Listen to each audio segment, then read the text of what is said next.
People who make it their business to worry about proliferation full time, as far as I can tell, think the odds are 50-50 that a nuke is going to go off in an American city sometime in the next 10 years. That's really terrifying. It's also terrifying how little of our attentional and emotional and economic resources we're spending on trying to contain that problem.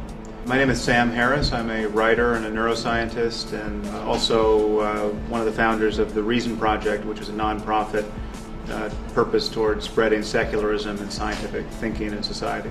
We should be talking about real problems like nuclear proliferation and genocide and poverty and the crisis in education. I mean, these are issues which tremendous swings in human well-being depend on, and it's not at the center of our moral concern.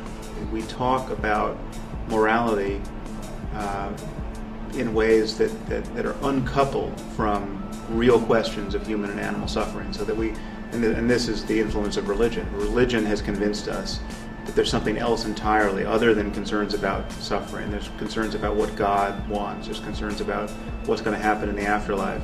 And therefore we talk about things like gay marriage as though it's the greatest problem of the 21st century. We even have a liberal president who's ostensibly against gay marriage because his faith tells him it's an abomination. It's completely insane. Well, it convinces people that they should pretend to know things they don't know, and it gives them bad answers to the most important questions. When someone pretends to be certain about something they obviously can't be certain about, that person is not trusted and not given a position of authority, and just it's unseemly. And yet, the moment you shift the conversation to God and the moral structure of the universe as decreed by religion, then all of a sudden all bets are off. You can pretend to know things you absolutely and obviously cannot know. And what's worse is these are mutually incompatible certainties. I mean, there's no way to reconcile Islam with Christianity. This difference of opinion admits of compromise about as much as a coin toss does, because, to take only one example, if you're a Christian of any serious conviction, you have to believe in the divinity of Jesus Christ. Well, it says in two places in the Quran that if you believe that Christ was divine, you will go to hell. So, there is no compromise there. I mean, either Jesus was divine or he wasn't.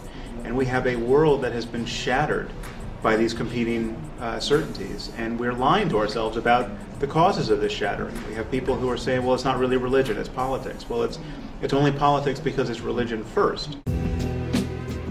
The irony actually is that we actually agree much more about morality than anyone lets on. The issue is we do have whole cultures and subcultures that have, based largely on religious conviction, very distorted notions of how human beings can flourish. I mean, we have people who think you should throw battery acid in the faces of little girls for trying to learn to read in Afghanistan. And so clearly there are real-world correlates of that kind of thinking, that kind of orientation. And it's not our job to not judge it and say, well, to each his own. Everyone has to work out their own strategy for human fulfillment. It's just not true. There are people who are wrong about human fulfillment.